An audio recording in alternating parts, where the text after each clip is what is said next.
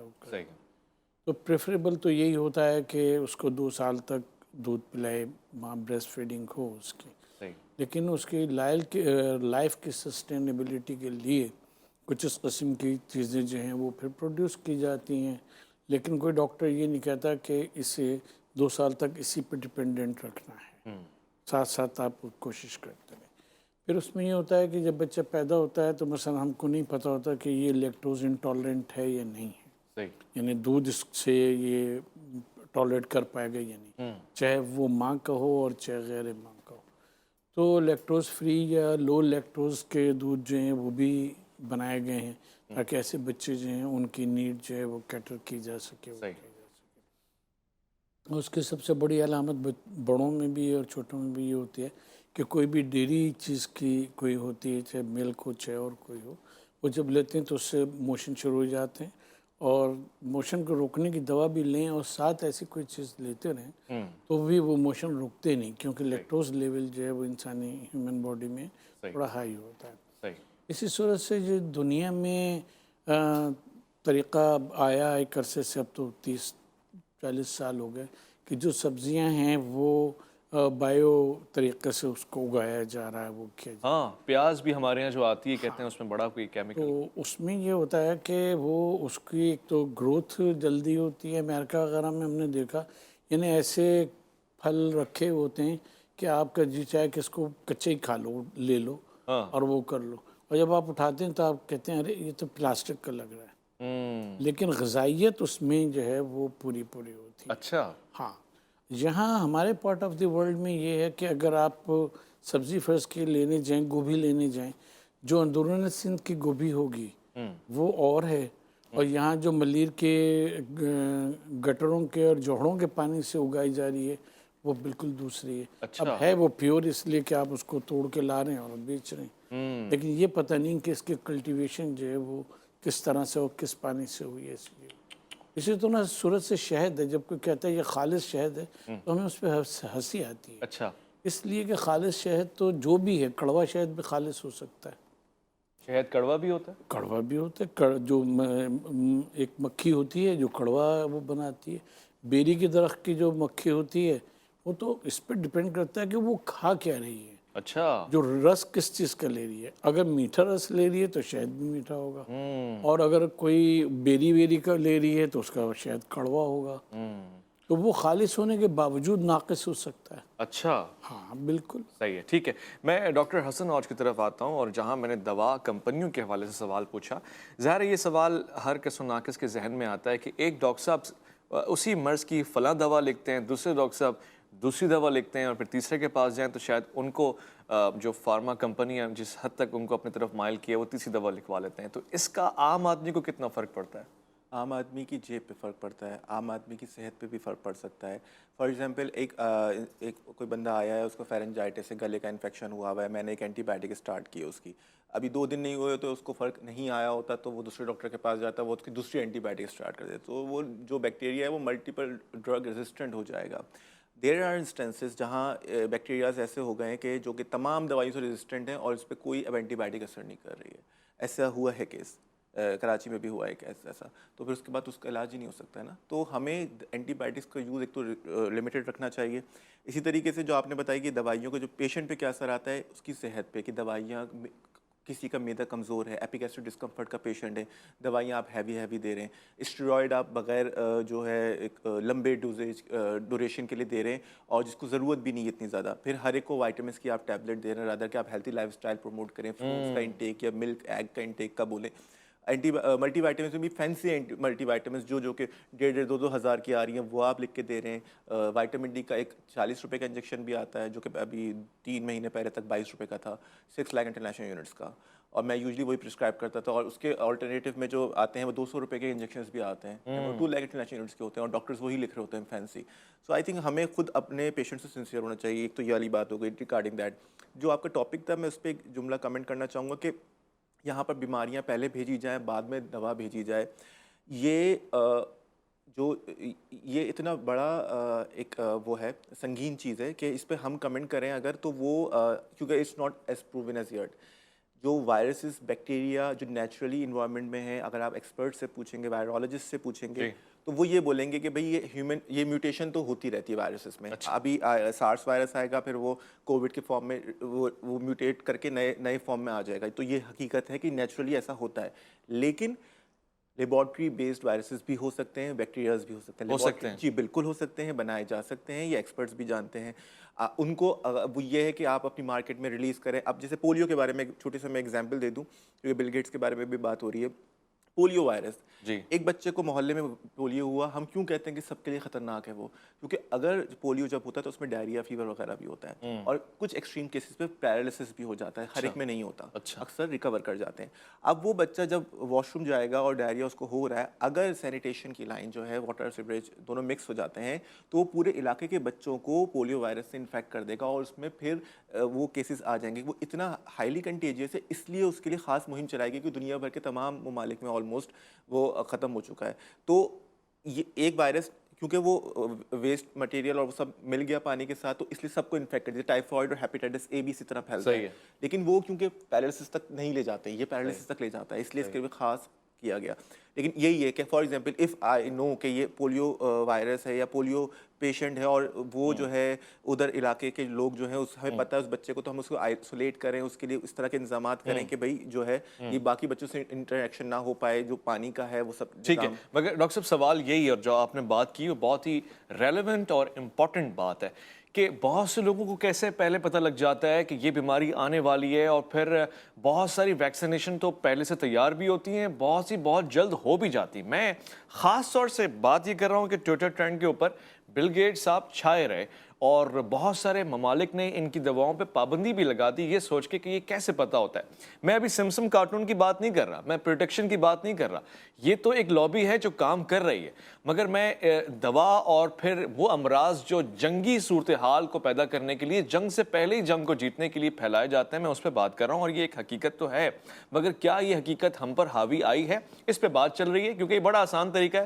میں بھی اگر قدرت رکھتا ہوں گا تو میں چاہوں گا کہ میرا دشمن مجھ سے مقابلہ کر کے مرے اور میں اس سے مقابلہ کروں اور ہار اور جیت کا فیصلہ ہو سکتا ہے کہ وہ گھر رہے اور میدان میں آئی نہ. اس سے اچھا مجھے کیا سلوشن مل سکتا ہے؟ لوٹ کر آئیں گے الف لام میم میں, ایک چھوٹا سا وقفہ ہے, بڑی بات ہونے والی ہے, لوٹ کر آئے گا, آپ کا انتظار ہے.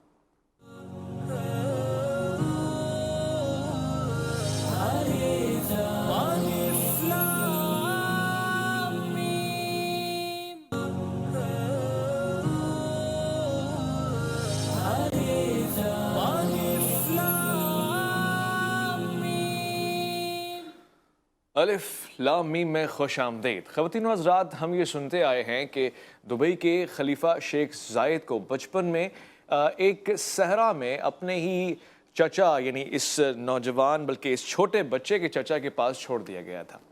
یہ چچا صحرا میں رہتے تھے, جنگلی آب و ہوا تھی اور پھر جنگل کے جانوروں سے بھی نبرد آزما ہونا جانتے تھے. ہوا یہ کہ جب شیخ زاید کو چھوڑا گیا تو بچپن میں رات سوتے ہوئے ان کی چارپائی کے اوپر انہی کے چچا نے جان بوجھ کے ایک بچھو چھوڑ دیا, اور اس بچھو نے زہر ڈنگ مارا, ڈسا, زہر پھیلا, پورا دن بخار میں رہے, 2 دن تک بخار رہا اور اس کے بعد پھر بخار زائل ہو گیا. یہ ان کا امیونٹی سسٹم تھا جو ڈیولپ ہو رہا تھا. اور پھر آہستہ آہستہ چچا اپنے ساتھ ان کو شکار پہ لے کے جانے لگے. جنگل میں گئے, کئی سال بعد ایک مرتبہ جنگل میں پھر سے بچھو کا آمنا سامنا ہوا. اب کی مرتبہ جب بچھو نے ڈنگ مارا تو چند گھنٹوں میں اس کا اثر زائل ہو گیا, اور سننے میں یہ آیا کہ یہ بچھو زیادہ خطرناک تھا.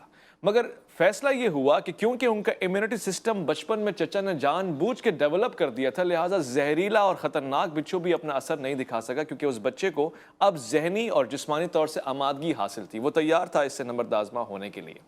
یہی وجہ تھی کہ جب وہ مختلف شعبوں میں گیا اور زندگی میں بڑا ہوا تو پھر اس نے اپنے امیونٹی سسٹم یا اپنے انر سول کو طاقتور بنانے کی کوشش کی. مگر ہمارے یہاں دواؤں کے زیادہ استعمال کی وجہ سے ہمارا امیونٹی سسٹم کمزور ہوتا ہے, طاقتور ہوتا ہے, ہم سیلف ڈیفenس کے لیے فرنٹ پہ آتے ہیں یا بیک پہ چلے جاتے ہیں. زیادہ تر یہ دیکھنے کو آتا ہے, اور ڈاکٹر محسن نقوی صاحب اس کا جواب دیں گے, کہ اب دواؤں کا استعمال اتنا بڑھ گیا کہ رات کو نیند نہیں آتی تو 2 گولیاں, ڈپریشن ہے تو گولیاں, سر میں درد ہے تو گولیاں, اور یہاں تک کہ اگر بچے کو بھوک نہیں لگ رہی تو اس کی بھوک کو بڑھانے کے لیے گولیاں. اتنی گولیاں کھا کے معاشرہ سلامت رہے گا, دواؤں کا عادی نہیں بن جائے گا؟